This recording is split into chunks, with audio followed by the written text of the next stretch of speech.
The Super Bowl. The worst night of your life.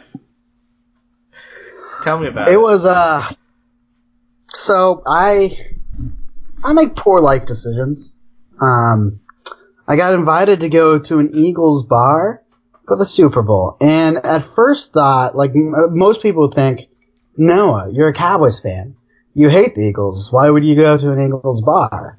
Well, me being an intellectual thought, I could watch a bunch of Eagle fans' heart be broken because there's no way the Patriots, the greatest football dynasty of all time, would lose against Nick fucking Foles, a career backup. So I thought this was going to be a great night, you know, have a few beers, watch JT perform at the Super Bowl, have the Eagles fans cry, but that's not what happened. Who ended up crying? Eagle fans and me. But the Eagle fans cried out of joy, and I cried out of misery. The champagne was popped, sprayed on me, which just felt a little cruel and mean. It was truly horrible. And then my ride wanted to stay at the bar for a while to watch the trophy get handed to Nick Foles. But I really think she just wanted me to be miserable. Mm-hmm. And I was. Submission successful. She was very successful at that. It was truly, truly terrible. I got one thing that was nice though, in a weird way, was throughout the game when I thought the Patriots, like going into halftime, I was confident the Patriots were going to win. Yeah. And then when Brady got the ball back with like 2 minutes left, I was like, this game's in the bag. Yeah. We might as well not even watch because it's Tom Brady and 2 minutes left. Of course, that's not what happened. But I wasn't super obnoxious, but I would clap and quietly cheer whenever something bad happened to the Eagles or good happened to the Patriots. And I had multiple people, more than 5, give me a look that you know they wanted to punch me in the nose. You know they wanted me to have a broken face. Well, you didn't. You survived. I did survive. I don't know how. Like, knowing I put my foot in my mouth all the time. I'm surprised it wasn't worse. Yeah. I don't know. It was a good game, though, despite the outcome. It was a really good game. Yeah. It was like back and forth. Like, the whole game was back and forth. Nick Foles, he balled out. Some of the receivers made plays. Nick Foles, as a receiver, made a big play. Just like they drew it up. Just like they drew it up. What did you think? How was your viewing experience? It was better than mine. Yeah, it was fine. I was just at home with, my roommate and my girlfriend, and it was pretty low key. Just ate a bunch of food and stuff and drank. I didn't have quite the rooting interest you did. Both fan bases are universally obnoxious, so I didn't really care. You were watching an Eagles fan, though. That kind of sucks. Well, fake Eagles fan, but yeah. Yeah. I feel called out. You joined the year they won the Super Bowl. Yeah. That's just, I wish I had that luck. I can't, because I can't completely blame her, because who thought they were going to win the Super Bowl this year? Yeah, exactly. So it's not like she joined the Patriots. She joined a team that was supposed to be average, maybe a playoff team, and she got lucky. So, I guess good for her, but yeah. If for any other team than the Eagles, I'd be happy. Right. Yeah, I can tell you from experience that when your arch rival wins a championship, it never gets better. So don't expect that. Oh man. Thank you for that advice. Wow. When does it wear off? The pain is it when the next season starts, or is it when there's a new champion? No, because there's little things that'll come up that you won't think about now that I now realize. Like, for instance, when you turn on Madden, right, it always shows the last Super Bowl, so then you'll be reminded of it then. And then on ESPN and all the sports networks, they'll always show the celebration highlights from all the major sports. So you'll see that whenever they do one of those between now and next year this time. So for a whole year. Oh my god. So just little things like that that'll get you when you're not expecting it. You'll walk down the street and someone will be wearing a Super Bowl champs Eagles shirt or something. So yeah, so it never really goes away, and I think it won't be fully gone until you win a championship more recently. True, and that's never gonna happen. Right. So it's never gonna. And what's the word? If this does end the Patriots dynasty, it doesn't matter what happens. The Eagles will always be the team that ended it. True. That's a whether good it was point. them or not, because I don't think this loss had much to do. Maybe it pushed it over the edge, but if that dynasty was going to break up, it's going to break up regardless, I think. But that's not what history will remember. No, Nick Foles they'll remember Nick Foles sticking a dagger through the Patriots' heart and ending the whole franchise. Well, can't wait till he sucks on the Browns next year. It's going to be fantastic. Alright, we should get into the episode. This is episode 29 of the Drinking Buddies podcast. If you haven't already, make sure you rate us and subscribe. Rate us 5 stars, that is. Follow us on Twitter, like us on Facebook. I don't want any of that star shit. Yeah. And coming up, our next episode probably is going to be our 1-year anniversary episode. We've been doing this for a whole year, which is weird that they haven't kicked us off yet, but we still survive, ever resilient. Yes. I haven't said anything I terribly regret yet. Nothing that will come back in my future that will haunt me, you know? And I'm proud of that. I think that's an achievement. I mean, we've had to cut a couple things out, so I don't know how much of an achievement it is. I was just about to say. We do have the ability to cut stuff out, so. We've only really had to do it. No achievement. We've only done it one time for something you said that was too terrible. It was, that was dark. That was really dark. I think people would stop talking to me. And now when I edit episodes, I have to, text you and be like, is there anything that you said that we need to cut out? Yeah. There's probably stuff I should have, been yeah, let's cut that out, but we kept in. But that's because we don't censor the pod very much. No, we really don't. That was really the one time where that was that's not staying in. As soon as you said it, it was... I immediately said, we're taking that out. Yeah. That's how you know it's bad. When it's I feel if that were gonna happen, I feel like it would have been you being do you want to take that out? And I would be yeah, we probably should. But the second I said what I said, I was oh, that's gone. that ain't flying. I ain't getting a job after that. Well, it's done. It's dusted. We're still here on the podcast airs. And to kick off this 29th episode, Noah, what are you drinking? I'm drinking a Coors Light that was not in the fridge, so the mountains are not blue. I noticed that. When you were drinking it, I was trying to take a peek, and I noticed that beer is not cold. It is very disappointing. From all the way across the country, I can tell that beer is not cold. Yeah. Coors Light isn't known for the quality beer, but let me tell you, it's worse when it's not cold. Yeah, it's one of those beers that, if you want to drink a large quantity of beer, and it's cheap enough where it's I think it's one of the better shitty ones. Yeah. But, if you show up at a party and they have Coors Light, you're well, this is great, this is a great night. You know? This is going to be a quality party, absolutely. Yeah, exactly. That's how you know. If it's PBRs and lower, then that's normal, really, but... Yeah. Coors Light, it's okay, they made a little effort here. Yeah. This is the right type of party. Yeah, exactly. So this episode, we're gonna do something a little different. We'll have a fun little segment that Noah will talk about, and then we'll have the normal tweet of the week, pop, fuck this thing, and we'll see where this runs time-wise. Yeah, I'm curious. It could honestly be very short, but I could see us rambling for a little bit. Yeah, hopefully. We'll see. All right. So recently on The Ringer, it's Bill Simmons' new website, pretty much the new Grantland. They had an article right before the Super Bowl called "Create Your Own Best Super Bowl Halftime Show." And it's like it's like the same idea where you get a budget of $50 and different things cost different amount of money and there's different categories. So the first category is performers, which you must pick one.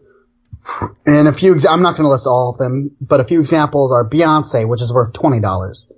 Famous pop star, $12. Transcendent talent, $10. Reunion of beloved old band is $8, etc. And then there's a guest appearance. Beyonce is still $20. Popular musician from a different genre, $10. Different era, $8, etc. Non-music cameo is $5. A college marching band is $1. And I really wanted to pick that, but I couldn't figure out a good way to fit it in and for it to make sense. Yeah. Then you got special effects. Holograms of famous dead people is $10. Weather effects is $5. Performer flies down to or above the stage is $8.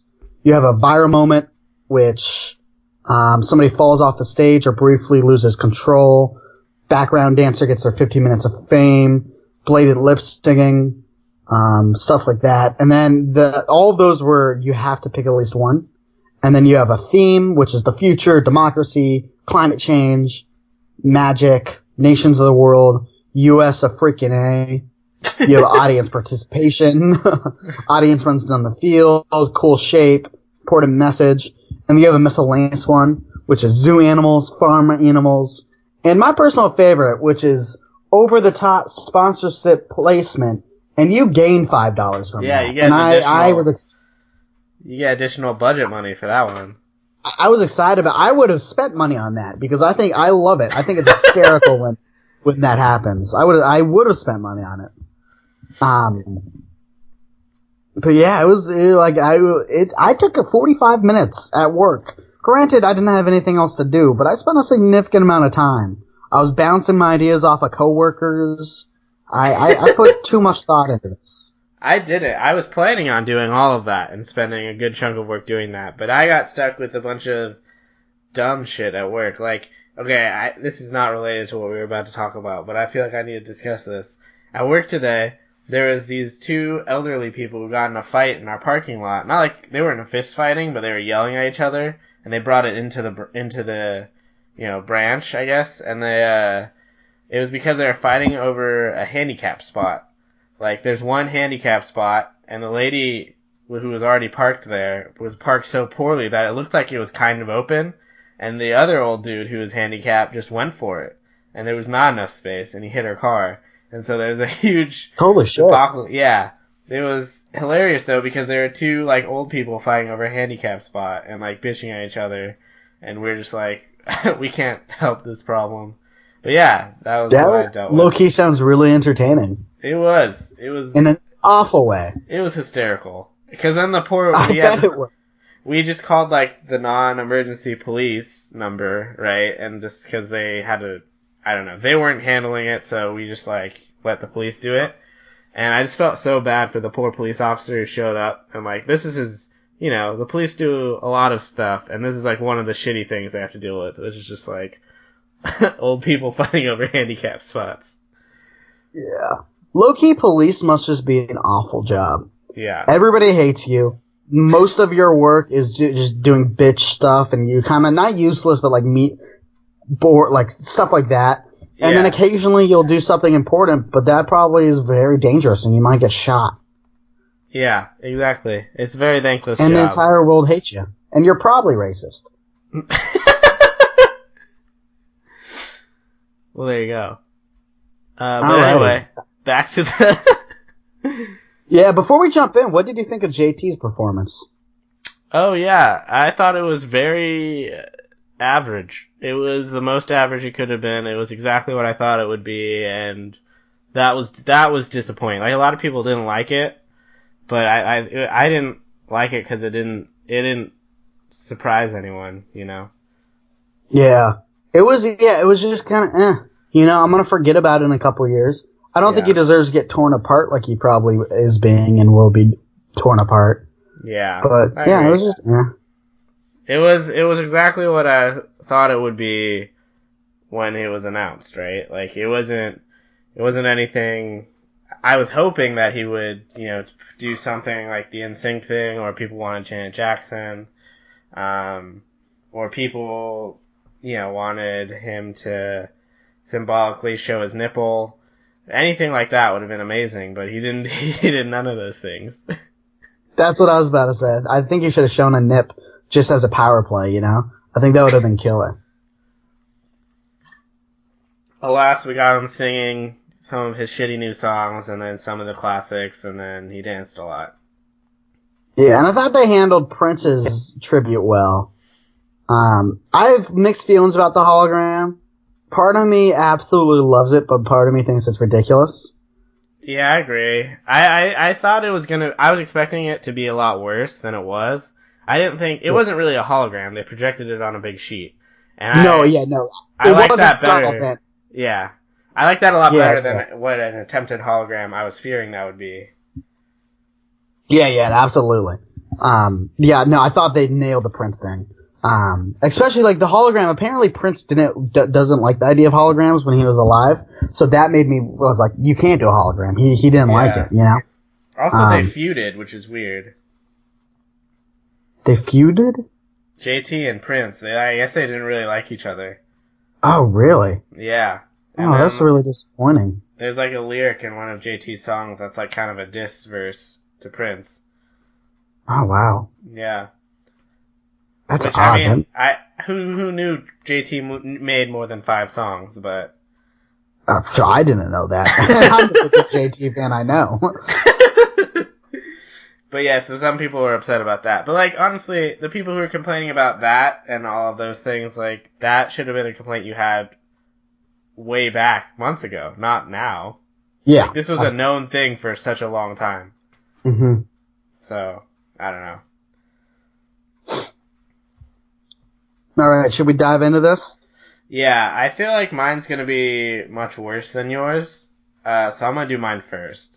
Alright, sounds good. So we had a $50 budget, right? That's what you said? I only spent $41, which we talked about this before. We were surprised. I feel like they should have made the budget less. Yeah, I agree. Cause it was almost too easy, to make such a great halftime show that I created. Mm-hmm. So, okay, here we go. So my performer, actually, I'm gonna change. Also, like when you list who it is, list like what category and how much it was cost. Yeah, and actually, just as I'm looking at this, I'm gonna flip my performer and guest. So, I don't know how to. Actually, might make it 43. I don't know where to categorize them. They'll either be extremely famous pop star or transcendent talent. But the performer's going to be Imagine Dragons. Now, hear me out on this. Okay. Interesting choice. You'll hear why in a minute. Okay. I'm just going to lay out what I got. So they were, depending on where you put them, they're either 12 or 10, depending on how you put them. Guest appearance. It'll be popular musicians from a totally different era. That's $8. The guest is going to be Led Zeppelin. And the reason why is because the theme is going to be Lord of the Rings, right? You have the dragon aspect of Imagine Dragons, and Led Zeppelin wrote a lot of songs that are about Lord of the Rings, so they'd play those ones. Cool, I'm digging it. Going with that, the special effects, obviously, you're going to have a bunch of miscellaneous holograms of dragons, various ghouls, things of that nature. Various ghouls. Okay, Charlie Day. Yeah, viral moment, something dangerous related to special effects. I'm thinking there's going to be some sort of like, fake dragon fire thing, and maybe like the field catches on fire briefly. I think that'd be pretty sweet. Theme, they don't have a Lord of the Rings one for some reason, so I guess it's free. Audience participation, I said none because there's going to be so much shit going on with the holograms and stuff and all the pyrotechnics, so I didn't do any of that, and I didn't do any zoo animals, although I guess you could like have the dragon sponsored by someone and do over-the-top sponsor placement. Just have like a big dragon with fucking like Pepsi on it. No, yes, it would be Pepsi too. Pepsi would totally do that. That's a Pepsi move. Yeah, so that's my perfect halftime show. I'd like to see it. Okay, I dig it. I'd watch it. I think the best part, my favorite part is the theme, is Lord of the Rings. Yeah. That's the only part of it. Alright, so what you got? My theme is chaos. Chaos. And you'll what? understand in a little bit. One thing I forgot to mention is under performers, there's a country singer, which is worth $5, and that cracks me. Okay, so I gotta like lay it out so and like because it goes step by step. So my performer is Taylor Swift, which sounds like a bold move, and it is and it isn't, because it will make sense in a little bit. So Taylor Swift, so that's $12 right there, and she is going to be she's the first song, and spoiler alert, only song by Taylor Swift is going to be Love Story, because old Taylor Swift is the best Taylor Swift, and Love Story is my fucking jam. It's a great goddamn song. Don't let anybody tell you otherwise. And then Taylor Swift isn't gonna know she has any guest, so she doesn't know that there's gonna be a guest appearance. She thinks she's the only one. She's got like 6 other songs she's planning on doing, but that's not gonna happen because my first guest performer is Kanye West. Stronger is gonna start playing after Taylor Swift's Love Story, and he's gonna come out on stage. He's also arrogant enough to think he is the lead performer, so he's not gonna know Taylor Swift's up there. And I'm just imagining chaos will ensue. Maybe they start fighting and yelling at each other. I don't know. I kind of want this to be a little bit improv. I want it to feel natural. I don't want anything to be orchestrated or planned out, but I want them to be mad at each other, start yelling, cuss words, drop the F-bomb, really get personal with it, right? Mm-hmm. And then for what is it called? Hold on.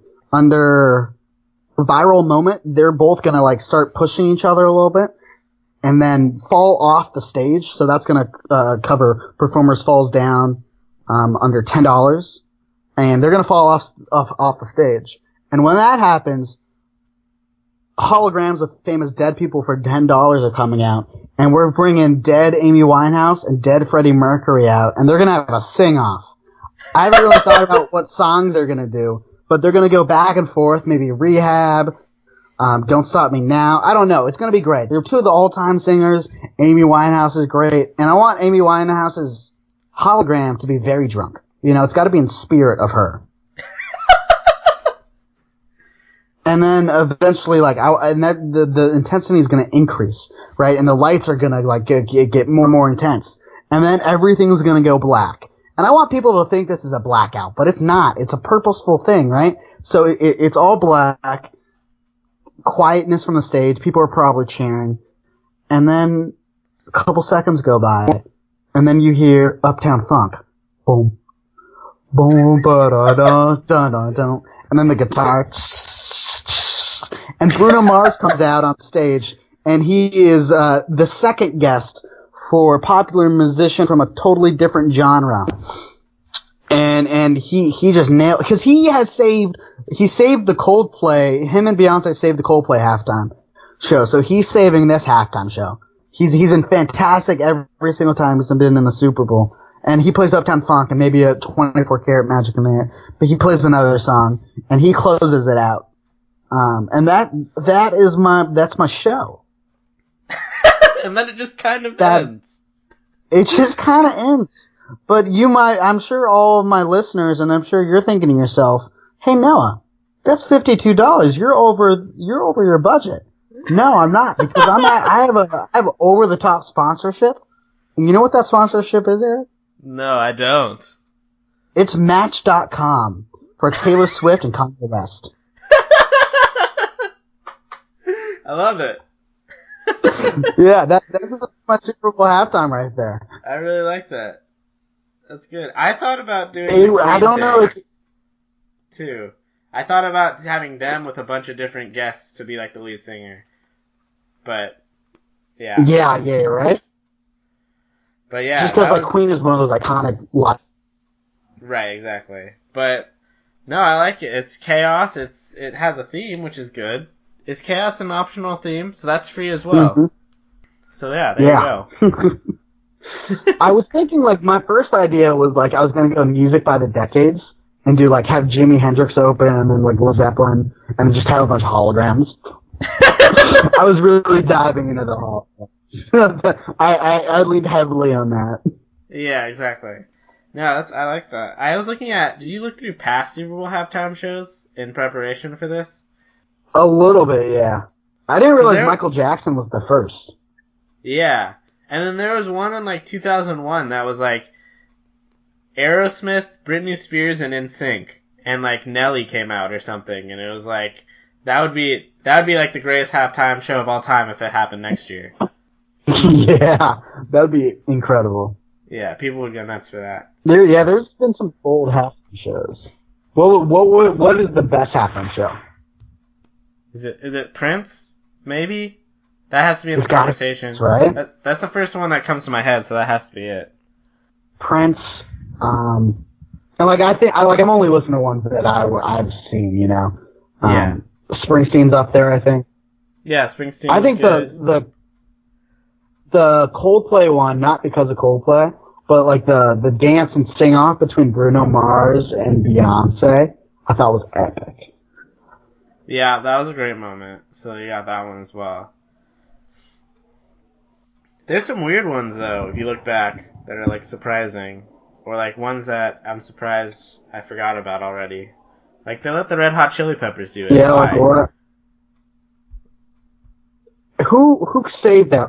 Somebody else came out, and that was I remember Red Hot Chili Peppers being bad. Yeah. But it just seemed like a bad idea. That's not their venue. Yeah, it's not at all.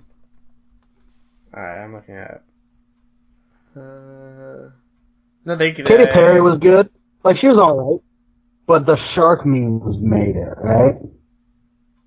Yeah, that was the only thing anyone Bruno remembered. Mars. Yeah. Bruno Mars just saved all. Yeah, they had. Beyonce's was good. Black Eyed Peas was awful. I don't That remember was that one of at the all. worst ones. Yeah. I remember that one Be bit. glad you don't remember it. I liked Prince because he played a lot of, like, I love that he played a lot of songs that weren't his songs. Cause like, he was like, I just want to put together the best performance I can. You know, Yeah. he didn't care about advertising himself. Like, he played We Will Rock You, Proud Mary, All Along the Watchtower. I thought that's really cool. Yeah. He had the most like creative set, I guess. Yeah. Wow, the Rolling Stones only played 3 songs. I noticed that too. I don't remember that at all. What did they do? They played Start Me Up, solid song, Rough Justice, which must have been off like a new album. I've never heard of that song. Yeah. And then they ended it with Satisfaction. Those aren't particularly long songs though. No, they're not. I feel like you gotta play Gimme Shelter in that scenario. It's just such an energizing song. Yeah, that was the other thing that was hard building this, is you had to pick like an energetic band. Because I was also thinking about doing like some sort of 90s thing with like Nirvana and all them, but they're like that's not their venue. Yeah. It was surprisingly tough. It was. Anyway, you guys can give it a shot if you go to theringer.com or just look up create the best Super Bowl halftime show. I'm sure it'll come up. It's also a good article if you read, different writers gave their attempts at it, and that was pretty good. Yeah. Alright, well let's move solid. on. Huh? It was solid. That's what I said. Oh yeah. Alright, let's move on to, let's do Pop Pop Pop next. What do you got for that? My pop is Van Morrison, who is one of the most underrated artists of all time. I absolutely love Van Morrison. I think he's got 3 classic albums. If you're thinking to yourself right now, hey Noah, who's Van Morrison? He's the Brown Eyed Girl. He wrote and sings that song, Brown Eyed Girl. He's got just so many great jams. The whole album, Moondance, is a classic. Aristotle Weeks is a great album. St. Dominic's Preview. I just love his voice. He plays the sax. I'm a huge favor of always having horns in rock songs and R&B songs. Just a great artist. A good deep dive. It's a good recommendation. I haven't heard a ton of Van Morrison, but he's one I need to get deeper into. All right. My pop is actually something that you tipped me off to a couple weeks ago. And it's a podcast, actually, and it's called My Dad Wrote a Porno. And the premise is it's a guy, his name is Jamie. His dad wrote an erotic novel, and he reads it with his two friends commentating over the whole thing. And it's absolutely hilarious. It's probably one of the best podcasts. I mean, it's the second best behind ours, maybe? Of course. Yeah. Yeah, it's a killer podcast, though. I think the woman commentator is hysterical. She kills me. Yeah, she's so funny. And then James gets funnier as it goes, the second commentator. But it's great. His dad has a pen name. His pen name is Rocky Flintstone, which is just ridiculous. But the whole thing's ridiculous, so... The whole book is, like, so poorly... It's not only the cringe, but it's like a third grader wrote it. A third grader that knows way too much about a woman's body. And sometimes nothing at all about a woman's body. Also true. It's like what it's like what a middle schooler thinks a body is. It's just amazing. It's so cringeworthy. I can't imagine. Oh man, it's incredible. Yeah, and then the best part is like there's more than one book now. They are available on Amazon, I found out, and the comment section on Amazon is honestly one of the funniest things ever. Yeah, I remember you showed me a few of those. It's killer. All right. Let's see. What is your tweet of the week? Yeah, what's yours? All right, so this one, Slate retweeted in my timeline, and it did like the 2 stars, creation of the kangaroo. So like this is the scene. The first is God says, okay, so the deer was a big hit. Let's work off of that. Angel 1 says, what if it could carry its offspring with it for protection? God says, okay, that's kind of weak, Sharon, but we'll add it. Angel 2 says, what if it could kick the shit out of you? God, there it is. Oh man, reading it out loud isn't good, but this one made me laugh multiple times. I love that. Come on, Sharon, pick it. Yeah, no, that was a great one. I remember seeing that one. That one went kind of viral, but it was good. That made me laugh. I'm surprised you didn't go with the Super Bowl theme one. That's too depressing for me. Yeah. The wound is still hasn't healed. Alright, I'm finding mine. What's your tweet of the week? I loved all the vandalism tweets that happened in Philly. Yeah. Philly did you see the video of an Eagles fan literally eating horse shit off the ground? Yeah, that was... They're just animals. Every one of them. They are all the worst people. Alright, I found my tweet. Alright, so my tweet of the week is from an account called @DennisMillerNFL, which I don't know, he's been popping up on my timeline quite a bit, and I might start following him. I don't know if you've seen him.